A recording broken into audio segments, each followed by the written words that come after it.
Hey, everybody. Hey, everybody. We have an exciting show for you today. This is the 15th and the final episode from the All In Summit 2022. I wanted to take a quick moment to thank my team. They worked tirelessly over 100 days to make the event magical for everybody who was able to make it. Thanks to the audience for coming. Next year, we'll try to have twice as many of you there. Just a quick thank you to Amber, Ashley, Jackie, Nick, Fresh, Marine, Molly, Big Mike, Andre ×2, Rachel reporting, producer Justin, Jamie, Jimmy D, my brother Josh, everybody who came and supported the event. We had an incredible crew and we had an incredible time. And of course, I would be remiss if I didn't thank the amazing speakers who joined us from all around the world. So candid, so insightful. My pal Bill Gurley, Brett Gerstner, Adina, Mar, Candace, Tim, Elon, Antonio, Nate, Ryan, Claire, my boy Raboy, Antonio Garcia Martinez, Joe Lonsdale, James, Matt Taibbi, Glenn Greenwald, and of course, today's guest, the one and the only Mr. Palmer Luckey. And most of all, I'd like to thank my besties, Chamath, Sachs, and Freeberg, who did an amazing job of hosting the event. Now, a little preamble here before we start this episode. Many of you have heard that this is a controversial episode. It is a little controversial. There may be a little twist in it, so I will be coming back after Palmer Luckey's talk to give you a little context because it might get a little confusing. I don't want to spoil the surprise for you, so enjoy this episode. But before we go to this episode, a lot of you have questions. You have questions about the future of the All In podcast. And those questions are important, and they're never going to be answered. They're never going to be answered. But just so you know, I'm not leaving. I'm not leaving. I'm not leaving. The show goes on. This is my home. They're going to need a wrecking ball to take me out of here. They're going to need to send in the National Guard because I ain't going nowhere. The show goes on. Let your winners ride. Rain Man David Sack. We open source it to the fans, and they've just gone crazy with it. Love you, Bestie. Queen of Quinoa. So my name is Palmer Luckey. I've founded two companies. My first was a company called Oculus VR that I founded when I was 19 years old and living in a camper trailer. Thank you.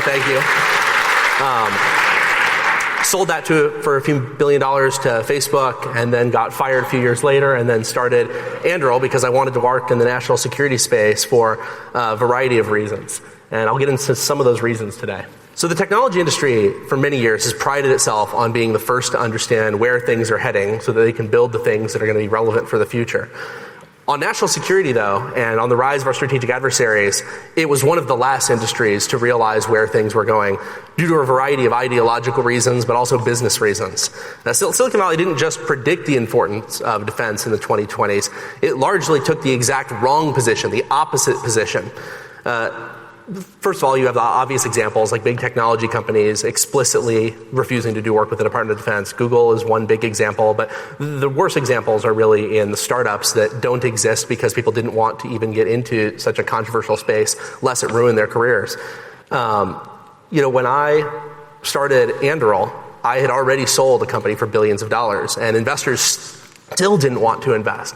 I still had a tough time in a lot of meetings with venture capitalists, and none of the conversations with VCs that I had were about my ability to hire or execute or build products. Everyone believed that I could do those things, even the ones who didn't like me much. The vast majority of conversations that we had were about whether or not it was even ethically okay to ever build a company that would build weapons. And the people who turned us down, the ones who decided not to invest in Anduril, actually believed that we had a good team and good people and good product market fit. The issue is that they thought that it was inherently wrong to build tools capable of being used for violence because they believed that the idea of deterring violence through having a strong arsenal was fundamentally obsolete and itself wrong.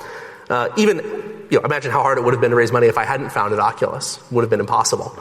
Even after we raised money and got traction, the negativity continued. There was a really interesting cover story in Bloomberg in 2019 that called us Tech's most controversial startup. This was a year where TikTok was banning users for calling attention to the Uyghur genocide in China and banning users for posting homosexual content. This is a year in which Adam Neumann paid himself tens of millions of dollars for the right to use the word we. It's a year that Uber was under a federal investigation for its workplace culture immediately after a board coup that ejected much of the leadership. It's a time where Facebook was getting hauled in front of Congress to testify. But of course, as a tiny defense company making a handful of purely defensive base security systems that committed the crime of building technology for the military, Anduril was the one that claimed the belt for the world's most controversial technology company. I'd say that the war in Europe has totally shattered the idea that we live at the end of history. Every few decades, we start to believe that economic ties have ended all prospect of war, and every few decades, we're reminded that this isn't true. This is a very popular idea, especially in D.C., that we live at what they call the end of history. It's this idea that economic ties and interconnections make the prospect of conflict fundamentally unthinkable, ignoring the fact that many people see this as a matter of destiny, not economics.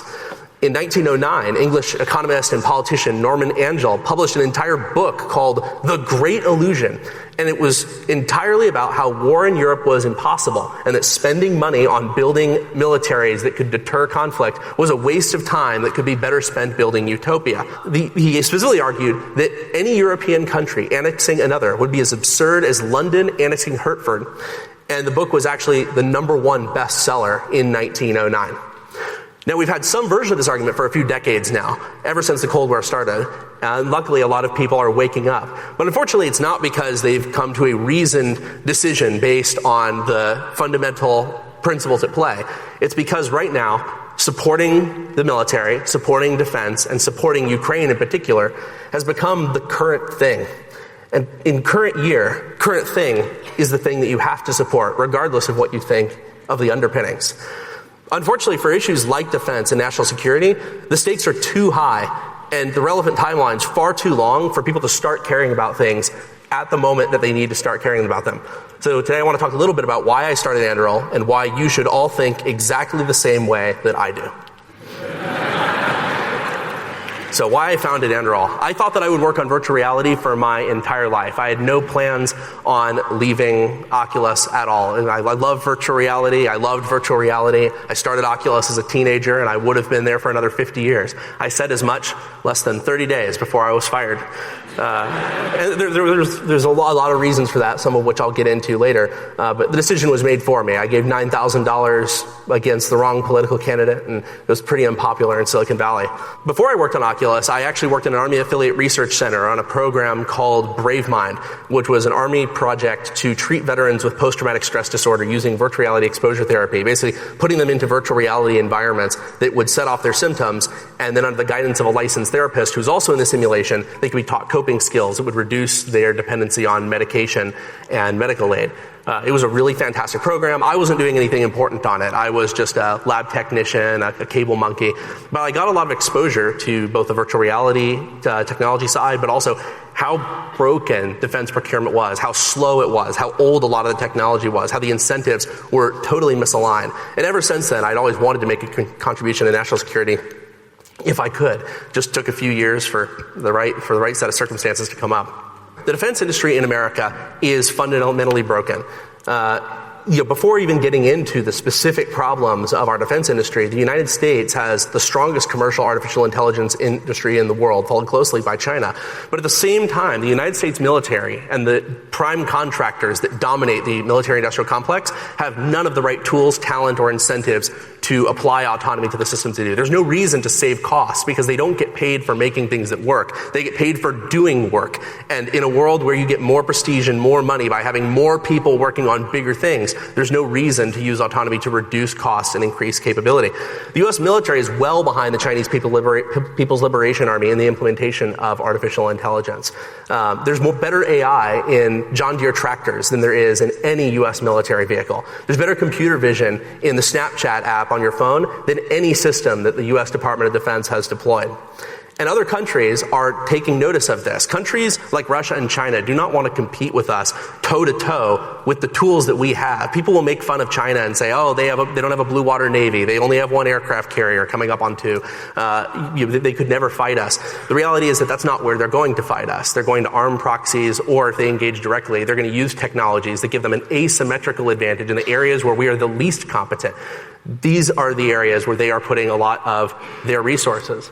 The reason that Vladimir Putin is saying that the ruler of the world is going to be the country that masters artificial intelligence is not because he thinks that they are going to lose at this. It's because he thinks that that is one of the only ways that they're going to be able to get the best of us.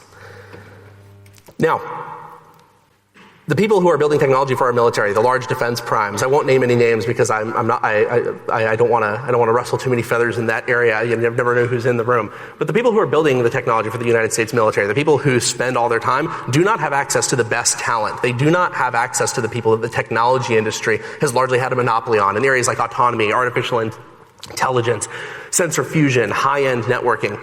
And then at the same time, the people who can build good software, the ones who do work in these technology companies, are largely prohibited from doing so. And even if they're working on something that the military buys, let's say all the people at Apple who are working on an iPhone that can be sold to the US Air Force, that same iPhone is also being sold to Russian intelligence. That same iPhone is being sold to the Chinese Navy.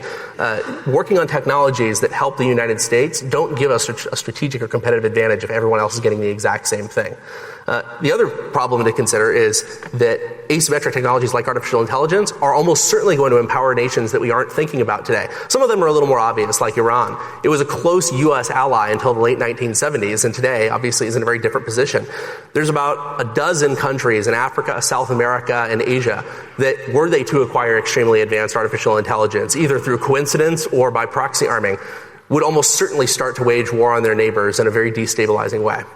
It would have been a much surer bet for me to found a second unicorn in a different industry that wasn't so fundamentally broken. Gaming, fast casual dining, fintech, I could have made some ape coins, but there have actually been more mattress unicorns than defense unicorns in the last 35 years. But I decided the best thing that I could do to try and solve this problem was to use the fact that I had a bunch of money and I had a bunch of credibility to do something that was hugely unpopular, to ignore the fact that people were belittling me for it, and try to convince a bunch of brilliant people to come along with me so that they wouldn't waste their lives spending augmented reality mustache emojis, and instead they could do some work for our armed forces. But it's worth looking at the past and realizing that this is a recent problem. It's not something that has been the case for a very long time. Silicon Valley was largely built on the back of defense. In 1947, half of Stanford's engineering budget came from the Department of Defense. Fred Terman, Stanford Dean, brought DoD contracts and interest to the West Coast in a way that had fundamentally been limited almost entirely to the East Coast. And Silicon Valley helped power a lot of the things that are powering the modern military machine. In the 1950s alone, we built the Pentagon I have an error in my notes. This is wrong. In the lead up to the 50s, in the early 50s. We built the Pentagon in 16 months. We completed the Manhattan Project in 3 years. We put a man on the moon in under a decade. And just between 1951 and 1959, we built 5 generations of fighter jets, 3 generations of bombers, 2 classes of carriers, nuclear-powered submarines, and ballistic missiles to go on top of them. If you look at the current state of the industry, we're lucky to do even one of these things in a decade. And I can't really blame the defense industry for not working with the DoD entirely. It's not just an ideological problem, it's also an economic problem. When the Cold War ended, the government really became a pretty terrible customer. The technology industry drifted away. Most engineers in Silicon Valley do not remember a great power conflict because they haven't lived in a world where a great power was an existential threat to the United States. And so you have a lot of people who are ideologically opposed to working with the military. Now, we could spend an entire talk. I only have a few minutes to talk today. We can spend a whole talk talking about the ethics of defense and what the reasonable critiques of the military are and how you can change what you build for them in a good way. But I'll throw out a factor that I think most people don't think about enough, even the people who do agree on working with the military. There's a lot of companies in Silicon Valley and elsewhere who look at those employees who are ideologically opposed to working with the military, and they use them as a smokescreen pretending that it's principled opposition that drives their decision, when in reality, they want access to Chinese markets, they want access to Chinese investment, they want access to other countries that are tied into these things. And so they're able to use these people who are ideologically opposed to working with the military, which actually make up a pretty small fraction of the U.S. population, as a smokescreen for their real intention, which is to preserve access to those markets, preserve access to those capital. Our largest companies are not making these decisions based on what is best for the United States, certainly not what is best for the United States in the long term. They're largely making the decisions based on short-term ideas that are not based in any kind of long-term thinking.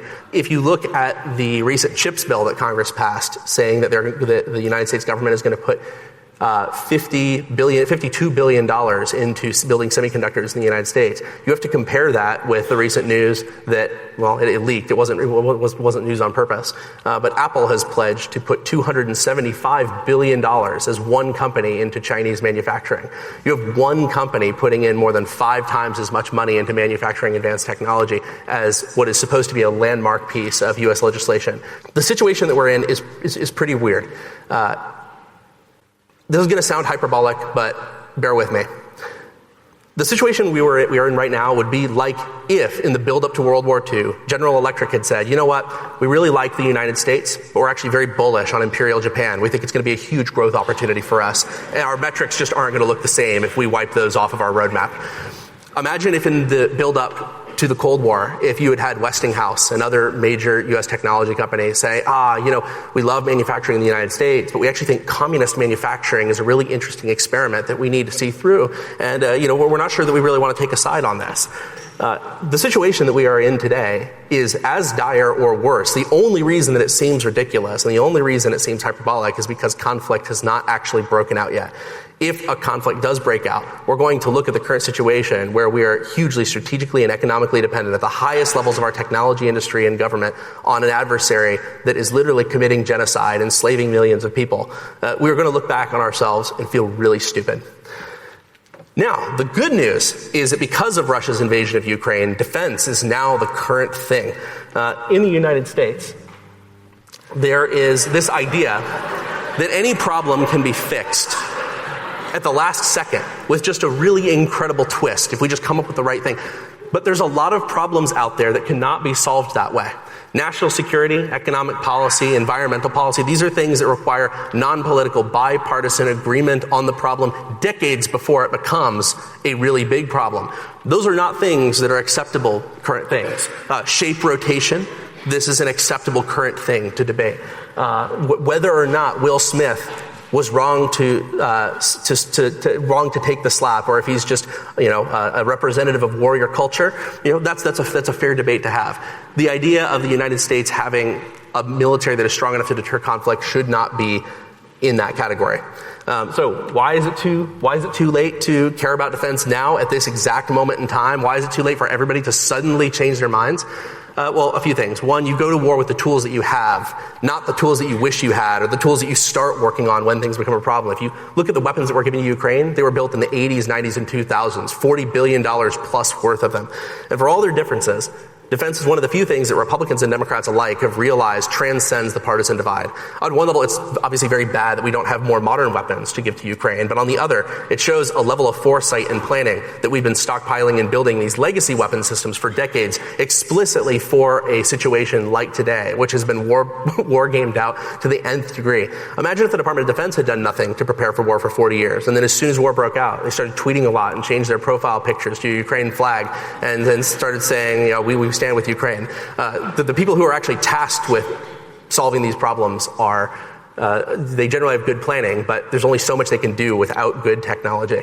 I want to reiterate, if you only start building now, you've lost the chance to deter war from happening. That's the real purpose of the defense industry. It's not to fight wars. It's not to win wars. It's to prevent wars from happening. Wars happen when one or both sides misestimate their probability of winning. If both sides agree that one side or the other is going to win, typically you end up with diplomatic resolution. It's when both sides disagree about the possibility of winning that conflict actually breaks out.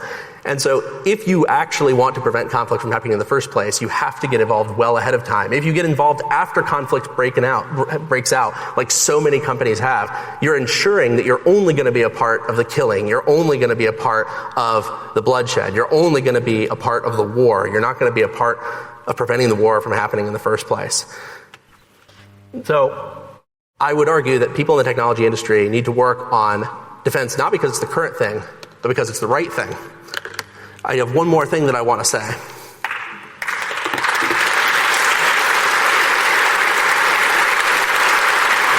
Thank you. I talked earlier about NPC thinking that prioritizes popularity over principles. What I'm about to do is in very, very bad taste, but I'm going to do it anyway. Yeah, we'll see.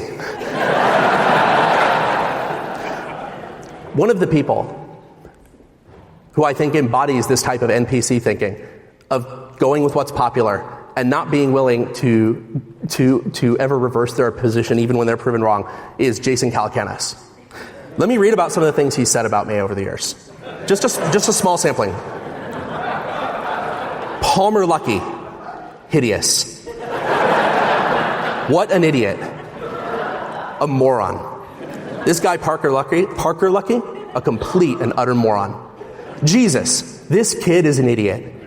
Palmer Luckey is just an idiot and a troll. He is dumb. So dumb. Oh no, we gotta keep going. For him to pull the plug on the Palmer Luckey experience was brilliant. Kudos, Zuckerberg. A complete lack of moral character and leadership. Palmer Luckey, a complete moron. Palmer doesn't care about any of his employees, family members, or team members. Now, this doesn't include any of the lies that he's told about me. This doesn't include any of the lies he's told about my businesses. This doesn't include any of the terrible things that his co-hosts and guests have said about me over the years that went unchallenged and egged on. If I'm a hideous, stupid person with no morals who doesn't care about my family or my employees, I shouldn't be invited here no matter how relevant Ukraine is. He's had many chances to retract or apologize to these statements, and rather than taking any of them, he keeps telling people that the reason I won't be on his show is because I'm too thin-skinned, because I disagree with him on some of the things he said about Oculus. That is not the case. I've explicitly told him why I've refused to be on his show. It's because he and his crew of bullies have been vicious liars who have attacked me for years and berated me for years and spread lies about me for years in a way that I've been able to overcome that very few entrepreneurs would have the money or the resources or the credibility to do. And being nice to a few people, like I'm sure he's being nice to you, does not excuse this. This isn't debatable whether it happened or not. It clearly happened. These are all direct quotes from things that he said over the years, both while I was at Oculus and during my time after Oculus. And Jason, like many influential people, some of them even in this room, who have treated me like shit for years, suddenly changed their tune as soon as Anduril was on the upswing, as soon as we were doing good things.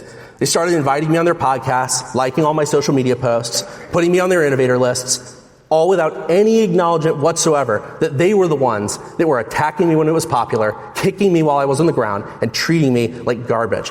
It's really pathetic because a lot of my remaining critics at least are basing their opinions on some kind of consistent worldview.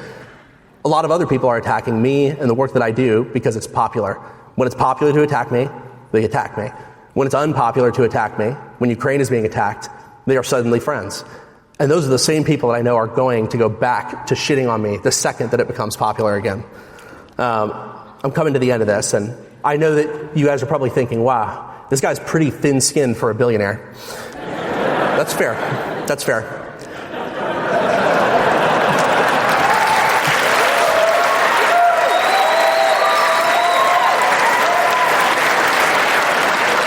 But I want to remind you of something. Jason and the people like him are the reason I was fired from Oculus, my own company. The company that was my heart and my soul for my entire teenage and adult life. For him, it was a game. It was his show. And for me, it was everything. And I lost everything. It almost destroyed me. I'm still filled with rage about it. I always will be. I'll end with this.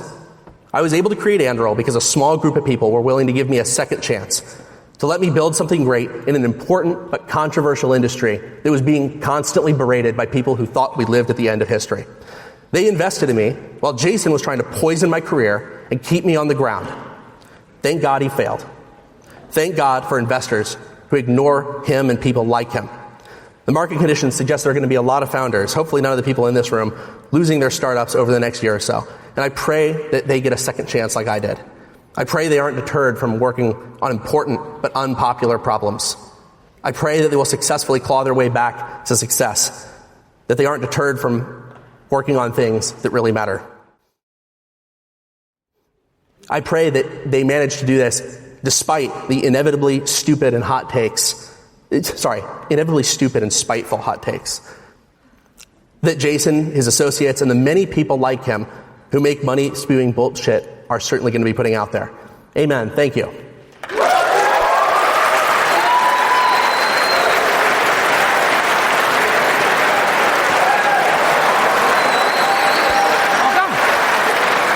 Join us.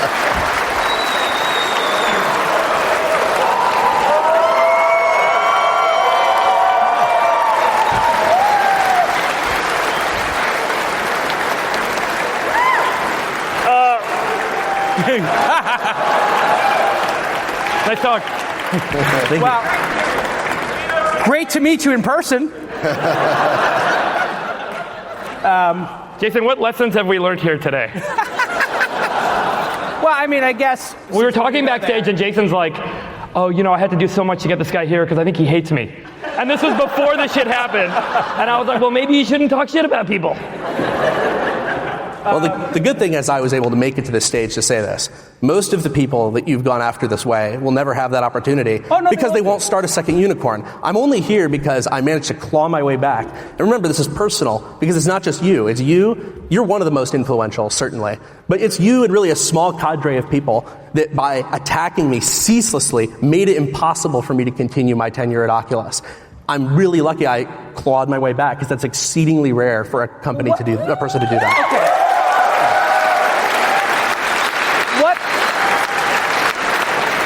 I was hoping to talk about your new thing, but I guess since we have no choice but go here, what happened at Facebook? And maybe you can just explain that and what I got wrong about what happened. Well, it's not just what's wrong. This is actually why I went out of my way. There's actually a lot of lies you told and spread, and your co-hosts and your guests. But I'm not even talking about those. The things that I listed, you'll notice these aren't material accusations. These are just personal attacks you've made on my character. These are just things you've said about me personally as a founder and entrepreneur. Vicious personal attacks. Separately, there's all of the lies that you've said about how Oculus didn't have any differentiated technology. It was totally commoditized. Anybody could have done it. It really was just the right thing at the right time. We could spend all day talking about why these aren't true. But the real reason that it became untenable for me, and the real reason that I'm not in the VR industry, is because people like you were enabling those lies and then being vicious about it and attacking me personally. It became clear I couldn't be a representative in an industry where people are going to treat me like that, fairly or not. Imagine doing a podcast with him. What's that? Imagine doing a podcast with him. All right. I guess if you have no choice but to keep, I'll just ask you the same question. Do you want us to just describe what Palmer's talking about? Can I try my best? No, hold on. What? Because my memory of the events. You just read all the things you said. Right, but what were we talking about at the time? Well, there was a lot of controversy at Facebook about some donations, anonymous accounts, things you said. Well, that wasn't one thing. That was over the course of years. So that was just a small sampling. I had to really find a small sample. You can't ever do it. But I'll tell you basically what happened. Fired from Facebook. What was the controversy there? Because that's what I was commenting on in this. Well, no, some of those were after I was fired, and you were saying it was great that I was fired. And actually, by the way, it's like one of your co-hosts said on your show that they're glad I got fired for my politics, and that line is mysteriously missing from your transcripts, by the way. And there's we don't edit any of the things, and I didn't have a co-host at the time. It's probably just one of the news reporters who came on. We would interview them, but there was a lot of controversy. I could be slightly wrong there. Here's what happened: I gave $9,000 to a group that ran a single anti-Hillary Clinton billboard. That was actually the extent of it. And then a huge number of people in the tech influencer space, the social media talking heads and media, they started saying Palmer Luckey is this terrible person who's funding Sorry, just to be clear. So you made a donation and it was on an FEC filing somewhere. Somebody pulled it out and then basically said... Like to a PAC or something? It was to a 501c4, I believe, who used that for their political arm. But it was public. It wasn't public filing, yeah. Yeah, and I actually ended up giving a quote to a reporter about it. It wasn't something that people understood what it was. Right. But then a bunch of people just lied. They said Palmer Luckey was funding people who are attacking Hillary Clinton supporters online. There were a lot of people who I think were looking for a scapegoat to kind of be the right wing reaction to correct the record, which actually was paying people to attack Trump supporters. Why did Zuck fire you? What's that? Why did Zuck fire you? Oh no, Zuck didn't fire me. He's way above all of that stuff. I'll just ask the third time. Why did Facebook fire you? There's a lot of reasons. I always had good performance reviews,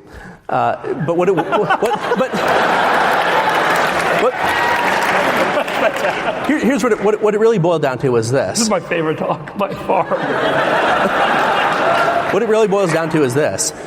It was clear that there were a lot of people in the media and in the tech industry who were going to continue attacking me. We hoped it would blow over, but they kept attacking me for months and months and months and months. I was put on leave for 6 months. I don't know if you know that. Sorry, this is all on the heels of this one political donation. Correct. $9,000. Yes. And so on the heels of that, the hope was that it would go away. Now, I think here's the real problem. I think if Trump had lost, people could have said, oh, well, he's just one of those eccentrics, no impact. He's a loser. He's loser, but whatever. Trump winning is, I think, what made it untenable. Because people continued to attack me, not for the controversy. The $9,000 donation was the reason you were fired, just for supporting Trump. As you know, these things are very complex, but more or less, yes. I mean, there's a direct causal line from that to me being put on leave to me not being allowed to come back and then pushed out. We talk a lot about this on the pod on mob behavior, and I think Mark Andreessen said the smartest thing I've read on Twitter in the year. I retweeted it and then I took it away. And I think he pointed out that it feels safer to be in the mob than to not be in the mob. Well, it always is. Because when you're in the mob, you're part of the group, but you also get to attack. And it's safe to attack when you're in the group. Right. And I think, by the way, what you did there, one of the things I will highlight, irregardless of the content and the thing, that was very brave. And we don't see a lot of bravery nowadays. And I don't mean that, honestly, I don't mean that to disparage Jason, but like that sort of behavior where you stand up and you say something that will be highly controversial and go against the mob and against the tide and maybe piss off an entire room is something that we don't see a lot of. And I think that level of bravery is also what's missing going back to the mid-20th century, which allowed us to do all the things you highlighted as a country last century that we're not doing anymore. I appreciate your bravery more than anything. Thank you.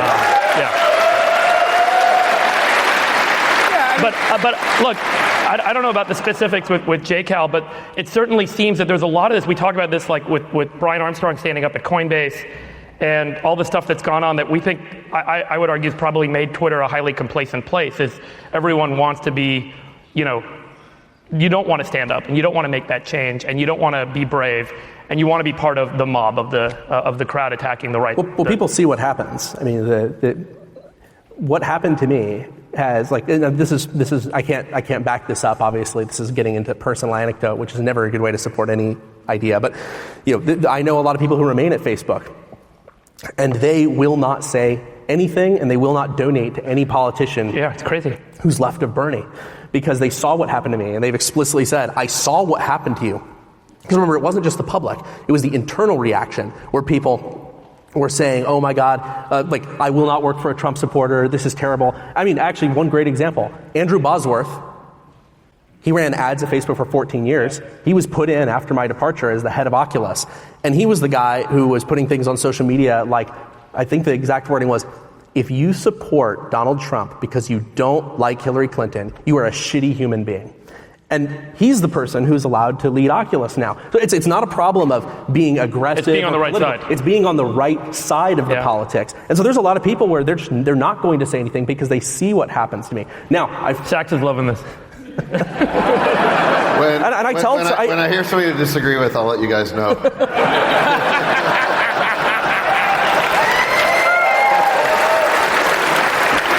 the real irony here is my contributions have been very open, but my advice to founders who are on the right has actually been, don't be public about your political leanings, because you won't accomplish anything. You will be terminated by the mob. You should focus on building. You should focus on creating value, and then after you don't need the rest of the industry, you can kick them to the curb and do something else.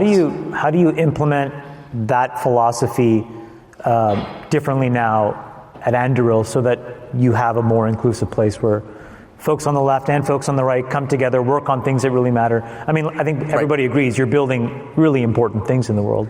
So how do you do that this time around that's different from the Facebook experience? So there's a few things. One, I think that working in national security has been a great filter where people aren't going to come work for you unless they're okay working in a bit of a controversial field. I'm actually somewhat concerned about the Ukraine conflict in that regard, in that in making defense mainstream, it makes it possible for people to potentially say, oh, that isn't controversial now, I'm going to go to this place, and then I'm going to potentially attack people for their views. But I think when you run a company that is inherently working on something that's controversial, people on the right and on the left both feel like they're on the side of this important bipartisan issue, and all of these other policy differences can kind of go to the side. And the culture at Anduril is everyone is free to have whatever politics they want. Like, I'm a Republican, our CEO, Brian Schimpf, is a Democrat. We both make significant contributions to our respective sizes, and we have employees across the country.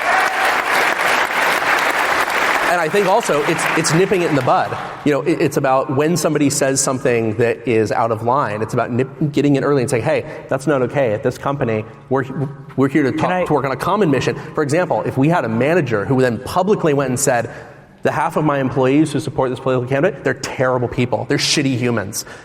They'd be fired. Yeah. I'll give you a counterfactual to what this is, which is very aspirational, which is 7 or 8 years ago, we funded a business that actually makes seafaring drones. And the whole point was to actually measure the surface flux in the oceans, which you can use to get a really good sense of climate change. And somewhere along the way, we had the chance to do a contract with the DoD. But invariably, there's a faction of folks inside this company that said, under no circumstances are we going to put our efforts towards that. And as a result, then the company spent a 3-year detour trying to build a weather app, which turned out to not be the right thing. And 3 years later, they're doing a bunch of stuff now with these government agencies, and it turns out that's the right thing to do because now they're that much closer to actually mapping the world's oceans, which creates a repository of data. And there's all these positive knock-on effects that sometimes folks don't see, and you need strong leadership to kind of say, it's what Elon said yesterday, companies are there to make products that people and organizations want and need, not necessarily to fight over political ideals. Well, I think one of the interesting things in the example you just gave, like I mentioned earlier, I have some empathy for people who work in companies who don't want to work in defense. Like, I think broadly the technology industry needs to support the military, and I'm glad that the conflict in Ukraine has changed at least the thinking around that. But at the individual level, people should have the right to choose to work on what they think is important. And so the Google example was interesting because it was Google employees saying, hey, I didn't sign up to work on weapons. I can understand that. Maybe they're pacifist, and they say, for religious reasons, for philosophical reasons, I cannot work on this. And they were upset that their work was put to work on defense without it being clear. And I suspect that in the situation you're talking about, it's similar objections were raised. Hey, this isn't what I joined the company to do. This isn't what I signed up for. And so at Anduril, one of the ways that we've been able to get around this is just being very clear. Like, you are signing up to work with the Department of Defense. That is the mission that you're signing up for. And we're about a third U.S. service veterans at Anduril, which is higher than any company that I'm aware of, and we're about 1,000 people now. And so these are people who they understand the importance of the mission. Right. Just shifting gears for a second, I want to ask you about drones. First, let me just say that the first time I tried VR, which was Oculus, I thought it was one of the most magical computing experiences I've ever had. So I don't know, have you guys tried it? You put the goggles on. I did the thing. And you're in the Oculus trailer, and it's like, it was amazing. Yeah. I did the thing where you show like a big hole. Like Facebook had this demo for a while or whatever, and I thought I was going to fall into the hole, and then I fell forward, and I fell on. You're on the ledge of the cliff, and I didn't want to like tiptoe beyond it. I'm like, I don't know. I'm like, wait, I know this is not real, but anyway. VR is it's so funny. I feel these mental circuits that haven't activated for years activating. So I've got my talking points, but VR is the final computing platform. It's not the next one. It's the final one. And people talk about augmented reality, and it's very interesting. I love AR. We did a lot of great AR foundational work. But at the end of the day, if you can make a tool that allows you to experience anything and in any way that can emulate every other medium, it is going to be the hold final on. thing. Parker, Why hasn't it caught on yet? Wait, Yeah, Zach no. had a question. Go ahead. Well, I was going to actually ask about drones. So it's. Well, then maybe I should answer. yeah. Why isn't it caught on? Yeah, it's not good enough yet. People ask. I I'll have this debate. People are like, oh, well, I'm not sure VR is ever really going to be a thing. No, but explain the dimension when you say it's not good enough. Okay, so is it weight? Is it physical interface? So it's a whole bunch of things. Latency. It's content being available. You need a self-sustaining ecosystem of a broad enough variety of content that enough people can use it to create further network effects. So that's part of it. It's just a content thing. You have to build a self-sustaining flywheel. Until you have that, The apps aren't good enough yet to draw people in. they're not good enough, and they don't have broad enough appeal. There's a particular niche where we have a flywheel. Like there's dozens of developers that are making many millions of dollars making games for Quest 2, but that's its own little niche. The other thing is quality, its weight, and its cost. Like the example that I like to use when arguing with people who say that VR is not going to be a thing that they spend their whole life in, say, okay, wait, imagine this. What if for $99 you could buy a pair of sunglasses, and it gives you an experience, the quality of The Matrix or Sword Art Online or whatever your sci-fi pick is, and you can do anything, and there's endless content. It'll get there. And it's people are like, oh, well, of course I would use that. Right. But that's not what VR is. I say, well, then that's just a tech disagreement. Philosophically, we agree. So how fast we'll get there? So, I mean, listen, you created the category. How far away are we? It depends on the experience. So the hardest things to simulate are going to be the ones that are kind of like these multi-haptic, multi-element things that rely on scent and motion. Like surfing is going to be really, really hard. On the other hand, being able to perfectly simulate the experience of being in a brightly lit fluorescent conference room, that's going to happen within 10 years. Like the resolution will be there, the weight will be there. You will be able to perfectly simulate that experience. And you know how much of my life I've spent flying to the other side of the world to sit in fluorescent lit conference rooms and then flying back? If I can just eliminate that part of my life, Totally. it's way better for me. But it's going to start by simulating that experience where it's low dynamic range, you don't need tons of haptics, and then it's going to go from there. Zach's going to talk about drones. Yeah, let's just shift gears for a second to drones. So, obviously, in Ukraine right now, the Russian military, and specifically their armors, has been pulverized by the combination of the Javelin plus this Turkish drone. This, I guess, Bayraktar. Yeah. So, I guess this has raised the profile. I would imagine it's raised the profile of drones and the use of drones in the military. Also, it points out the weakness of having kind of a large platform strategy. In the case of the Russian military, their platform is this Russian tank, but so is our military. We're built around aircraft carriers big iron. and the F-35, and the Abrams tank. All these things, I would imagine, are susceptible to drones. And the thing that's destroying the Russians is their tank costs a couple $1,000,000, and it can be destroyed by a drone that costs $200,000. Oh, many more than $1 million. Even less. Tens of millions. Yeah. Or EMP. So I mean, we just won a $1 billion contract with U.S. SOCOM, Special Operations Command, to do counter drone work. And so, to a certain extent, what you have to do is then say, okay, we're going to have these armored systems, we're going to have these vessels, and then we need to have technology that allows us to counter drones. And it is possible to counter drones. What's going on with Russia is they don't have the technology to counter drones, and so they're largely just totally. Can I ask you something about this contract?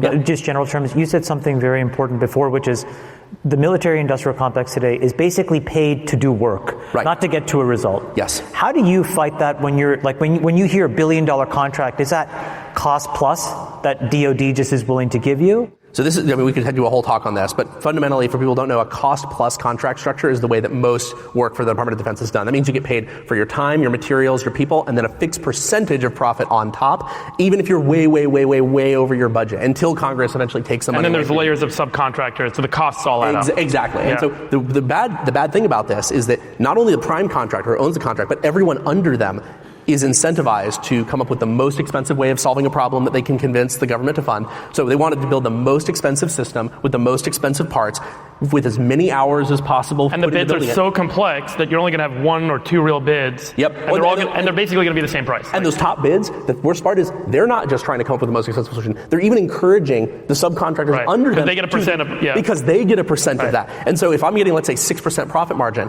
I want to make it as big a number as possible. And I want to drag it out. And that's why this budget's ballooned like crazy despite the lack of result. And they make more money when they do poorly because they're not being paid to make things that work. They're being paid to do work. That's what I said. It's just the act of the doing is what gets. Okay, but I'm saying now flip it for you. What do you do differently? So we use our own money to decide what to build, how to build it, when it's done. We're building our own products. And when we're going to the customer, we're not going to them. Like, first of all, I can't just build whatever I want. I can't build a Batmobile and then try to sell it to the army. But we talk to them about their problems. They understand their problems. They don't. It would be cool. It'd be so bitchin'. Totally. But Sorry. Would you build someone in this room a Batmobile if he could come up with the money? Look, if it solved a real problem, You can spread that around Miami. if that was the right way to solve to my a problem. office. All right. Probably not. But the nice thing about this is that when we go to customers, we're not going to them with a white paper saying, hey, let the taxpayers pay for us to try this out for years and years. We say, we've already proven that this works. It will not be a boondoggle for you. It will work. We go to them with a working system with a full Delivering technical... goods and services already de-risked. Exactly. Yeah. And the thing is, this is popular with the customers and politicians alike because it removes the risk of them getting into political boondoggles like the F-35 program being $1 trillion. So this creates new budget line items because now folks are saying, I can actually get shit out of this. I'm going to move money from whatever bullshit pot of money I'm spending over here, move it into this sort of a structure, and then that creates competitive dynamics in the market. That's right. Yeah, so how does it actually close the loop? So for example, you deliver a drone to the DoD, it costs $10,000, I'm making up a number. It costs $10,000 and it works on ABC dimension. And then there's whoever makes General Dynamics, makes the Hellfire drone. Again, I don't know the specifics. Of course. And they want to charge $90,000 or $110,000. How do they still not get picked? Because it seems if you look at their performance as public companies, yep, it's an incredibly steady, it's almost like an inflationary line item, that you can predict 6, 8, 9, 10% growth consistently every year. Correct. It is, I mean, the defense companies are not high growth, high margin companies. They're extraordinarily predictable. People basically see them as an extension of the U.S. government. Yeah, they're it's like buying bonds. Of the U.S. federal budget. Yes, exactly. And when the budget goes up, you see a direct, proportional, and linear increase. Palmer, let me ask you. Hold on. Palmer, let me ask you a question about something very pragmatic. Knowing what you know and the tools you're building, and I do appreciate the work you're doing. Defending the country, I think it's important work, and I told you that. And I lobbied you to be here to have your platform and to have your voice, and I've probably sent you no less than 30 or 40 invites to come on the pods. Can't deny that. And so I told you I'm willing to have any debate any time. I'm going to put aside the personal stuff, but knowing what you know, doing this very good work, the situation in Taiwan, if it does materialize, what would it look like today? Given the tools we have, and would Taiwan be able to defend itself? What would that look like? Because that seems to be the next hotspot that we may have to do. And will weapons get shipped in there like they are in the Ukraine? No. We were able to ship weapons into Ukraine because we had countries like Poland that were willing to, at massive existential risk to themselves, step forward. Yeah. Poland has been so paint the picture an unsung hero in this and getting weapons through. But Taiwan, what's going to happen is there's a few ways this could go. It could either be just a blitzkrieg where they go in, destroy the ports, destroy the airports, immediately occupy. That could happen. The other way this could happen could be a more drawn-out blockade, where they blockade the island. Like, is the U.S. willing to pull the trigger on a blockade? It's unclear, but if you can stop trade, if you can economically strangle them, make sure new weapons don't get to them, they can be in a very, very bad position. And it's not clear that we or anyone else will be able to do that. No, there's different opinions on how things are going to go. I can't pretend that I know exactly what it is. I can say Taiwan does not have the tools today that they need to deter Chinese aggression.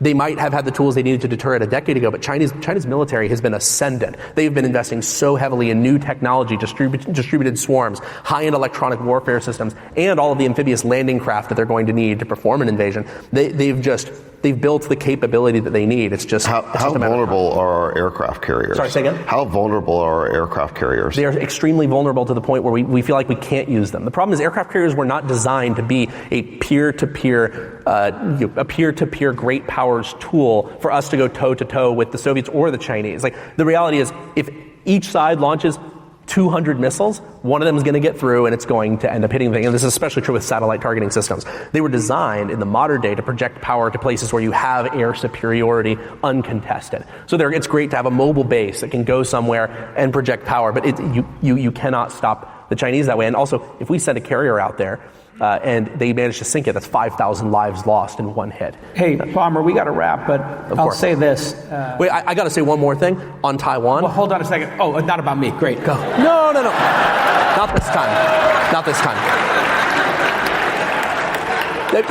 I was bracing for impact. I don't have any anti-Palmer drone systems. I will say, but I will be working on them next week. I will say this about JCal: if you did that to Kara Swisher, she would have pulled you off stage. Keep going. You're so right. Yeah. I will say That's so fair. And JCal is he's an incredibly loyal friend. He's got an incredibly good heart, and I think that whatever he said or did, it was really brave of him to come out here and also have the conversation. And he wants to have the conversation, wants to have a dialogue, and he always wants to do that with all of us. Sometimes he conflicts a bit and he butts heads, but I will say this about JCal: he means well, and I want to kind of say that for him. But anyway, finish your point about Taiwan. Let's talk about the important stuff. Kara says I'm a douchey man boy and a Fourth Reich bro Nazi. So Not that you remembered. Got a low memory. I think your cosplay stuff is cool. I was brave enough to do cosplay. I'm a little jealous of that, I'll be honest, and I would love to go cosplay with you sometime. But tell us your final point on Taiwan. Not the way to wrap the No, I want to hear his point on Taiwan. Okay. all right. Yes. The big difference between Taiwan and Ukraine is that we still have a chance to make a difference. So what I'm so terrified of is that all these people who say, we stand for Ukraine, we have to do this, this is the fight of our generation, and then they're not going to do anything, and then immediately after Taiwan is invaded, they're going to change their profile pictures to a Taiwanese flag and say, oh, man, we stand with Taiwan. It's like, no, that's not good enough. If you care about this issue, there's things you can do right now. And what's really amazing to me is you have people who are saying like, oh man, I stand with Ukraine, we're cutting off all of our Russian business. I'm like, oh wow, so brave. You cut off an entire country that's a regulatory nightmare, has an economy smaller than most US states. Sorry, not most. Many. It's like, oh wow, you're so brave for cutting off the Russians. And then at the same time, they say, oh, but all of our expansion is in China. And I'm not going to say anything about that. I think that worse than the people who change their profile pictures are going to be the people who remain silent when Taiwan is invaded. And they just can't say anything because their business interests are so intermeshed and so intertangled. And that China has been fighting a strategic and economic war against us for a long time, and it is extraordinarily good. The last thing I'll say on this, I talked about it earlier, there's a uniquely American delusion, probably from our own Hollywood films, that we can solve any problem at the last second, that will come in and we just be, boom, Deus Ex Machina, we win. That isn't how Taiwan is going to go. There is no Deus Ex Machina. We know exactly what's going to happen. The war planners have figured out exactly one of several scenarios it's going to go. And when it's happened, we can't pretend like we didn't know. And there isn't going to be anything that flies into safety. Hold on, I just want to say one more thing and then I'll let you close. You and I can debate anti-Hillary ads, the Donald Trump subreddit, all of those things. What we cannot debate is how important it is that the United States win and that democracy wins and that freedom comes to all of these countries. You and I are 100% aligned on that, even if we disagree about the anti-Hillary ads or any of that stuff. Amen. And I appreciate you coming. And I'll debate you on anything, anytime, anywhere. I do care about my family, by the way. That was the worst thing you said. Okay, and fair enough. I will apologize for that statement if I did say it. Wait, JCal, say it louder. Say it louder. I just said, if I said something that hurt your feelings about that and it was out of line, I apologize. But what's more important right now is that you're here talking about the work you're doing. And you and I will debate till the cows come home this other stuff. I can't stop you. I can't stop your career. No commentator, no journalist can stop a founder. I disagree with that. I disagree. You guys, you can stop a lot of people. I think we're overestimating my influence in the world. You're a force of nature. The work you do is undeniable. We can debate politics as much as we want. This country needs to be protected. The people at Google are cowards for not doing DoD contracts. You're not a coward. You came out here, you take me on straight up as a man. I appreciate it. It was a little bit of a blindside, but I can take it. What's most important is the work you're doing. That's what's most important. I mean, it's a sucker punch, but it's okay. I'm from Brooklyn. Thank you. Of course. We appreciate you coming. We appreciate you coming. Bottom line.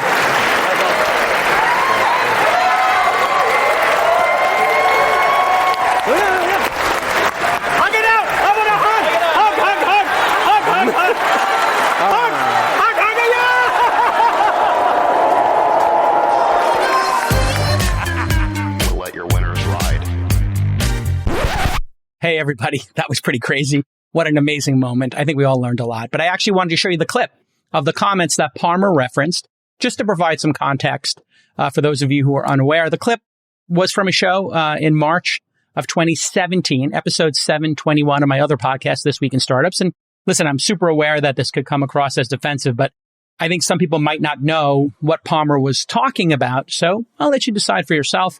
We recorded that episode 721, the day Palmer Luckey was fired from Facebook. And it was a news roundtable of the podcast. I'm talking to Austin Petersmith, who worked at Inside at the time, and Ian Thompson of The Register. He's a great journalist. And just to clarify some facts here on the timeline, these are from the Daily Beast article in which Palmer was interviewed. You can go read that. It's in the show notes. And the facts are pretty basic. Palmer Luckey donated some amount of money to a pro-Trump political organization. It was called Nimble America right before the 2016 election. And as you just heard during the All In Summit talk, Palmer said it was like $9,000. Nimble America was part of the infamous subreddit page, The Donald, if you remember that. Nimble America. They basically made anti-Hillary and pro-Trump memes, and they were self-proclaimed shit posters, as we now talk about on the internet. The organization said it was dedicated to proving, quote, shit posting is powerful and meme magic is real. Palmer was posting to the R. Donald under the anonymous Reddit account called Nimble Richman. Here was one post, which Palmer confirmed writing that was referenced in the clip you were about to see. The American Revolution was funded by wealthy individuals. The same has been true of many movements for freedom in history. You can't fight the American elite without serious firepower. They will outspend you and destroy you by any and all means. And here is what Palmer told the Daily Beast in 2016 when asked about supporting Nimble America. I've got plenty of money. Money's not my issue. I thought it sounded like a really jolly good time. Again, if you're listening, you might hear some other voices talking. Those are the two guests that I mentioned before. You can watch this 3-minute and 22-second clip, which is just a mashup of my commentary. I'll see you on the other side of 3 minutes. He was supporting, like, I don't want to say violent trolling, but extreme trolling would be the way to do it. That's right. And his comment about it was really insensitive, kind of that it was almost maybe not super ideologically driven as much as it was like fun for him. What an idiot. Well, it actually lost them a fair amount of business. There were about 3 or 4 game studios that said, right, we're no longer developing for the Oculus on this one. Because he came out and said, basically, well, to overturn an entrenched elite, then you need to be able to fund it and fight back. And you're like, what an idiot. That's not, you're not a revolutionary. This is just HIT posting about politicians. This is not constructive dialogue. This is not an attempt to reform the American political scene. This is just, let's be a troll. Yeah, if you want to see like a person's true character, give them a pile of money or a bunch of power, and then you will see. 2 bottles of vodka works very well on that. That as well. It's like the sort of quick way of being a billionaire or whatever. But I mean, can you imagine? I just want to stop for a second and just give everybody in my portfolio or the people I work with just a public service announcement. If you are lucky enough to hit the jackpot and make hundreds of millions of dollars, behave yourself. You moron. You hit the jackpot. It's like somebody winning the Mega Ball lottery and then just going on the street and randomly punching people in the face. Like, this guy Parker Luckey is a complete and utter moron. For somebody to be a visionary to create something like Oculus and make VR, I bought the Oculus. It's pretty impressive, I have to say. I believe that VR is at least 2 years away from being a meaningful business opportunity. But that's about the window where I like to invest. So it's kind of on my radar now. In fact, we have one company in our incubator. But Jesus, this kid's an idiot. But this case, Palmer Luckey's just an idiot and a troll. So dumb. Here's the other thing. I think on a leadership basis, if you represent the company, so you represent your company first, Oculus, and your vision of the world, behave yourself. Number 2, if you represent the company that's worth a couple of $100 billion that made you a billionaire, and you represent Mark Andreessen, who invested in your company, and Andreessen Horowitz, and you represent all the employees and all their families and everybody whose entire net worth is locked up in this, you have a higher duty of service. And this is a complete lack of moral character and leadership for someone like Palmer Luckey to be doing this shit posting. F it, I'm going to say it. So let's move on to the next Facebook story. Now that we got over the Palmer Luckey is just a complete moron who doesn't appreciate his success or care about any of his employees, family members, team members, if you're going to do that kind of shenanigans. If you don't, here's a clue. I hate to get totally crazy. If you're doing something like this anonymously, you might want to think that the anonymity plus Reddit plus you would be ashamed about it. Like, think about what you're doing if it's anonymous. In other words, if you have to put a mask on and then you throw the brick through the window, you may not want to throw the brick through the window because you weren't willing to do it with your mask off. Okay, so closing thoughts. I respect Palmer Luckey for his incredible innovations, both with Oculus and his new company. We actually agree on many things, which actually people in the tech industry might not, which is, hey, producing weapon systems to protect America and democracy around the world is a beautiful and important thing. I respect Palmer for what he's doing there. And we have a disagreement about, this meme action that he did. But, yeah, all's well that ends well. It was an interesting moment in time. I don't regret exactly what I said. I think what I said was fair. And when I talked about it in context, I was, coming from a place that if you're going to post stuff, post it under your real name, not anonymously. And so there you have it, folks. That's the entire controversy. Thank you to Palmer Luckey for coming. Thanks to my besties for having my back. There was this big question of if I would go out and engage the discussion. Of course I want to go out and engage the discussion. I want to talk. I don't mind a hard discussion. And in fact, that's what this podcast is about. Having hard discussions and then keeping our friendships and keeping it moving forward. I look forward to hosting this podcast forever. They're going to have to drag me out of here. And I hope we can host another All-In Summit and all of you can attend either virtually or in person. It's great to have had Palmer at the event. And actually, I hope he comes next year and shares more of the exciting work he's doing at Anduril, and I wish him the best. We'll let your winners ride. Rain Man David Sapp. And instead, we open source it to the fans, and they've just gone crazy with it. Love you, Bestie. The Queen of Quinoa. Let your winners ride. Besties are gone. That's my dog taking a notice in your driveway tax. Oh, man. We should all just get a room and just have one big, huge orgy because they're all just useless. It's like this sexual tension that they just need to release somehow. Wet your beak. Wet your beak. Your feet. What? We need to get merch. Besties are back.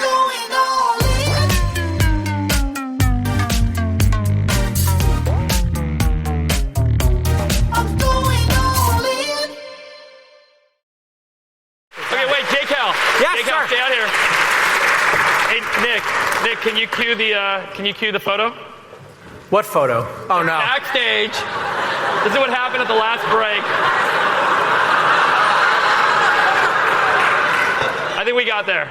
Well, this is what I said. I said, you don't have drones over my house, right? Just to confirm. And he said, Someone tagline that. cannot confirm or deny.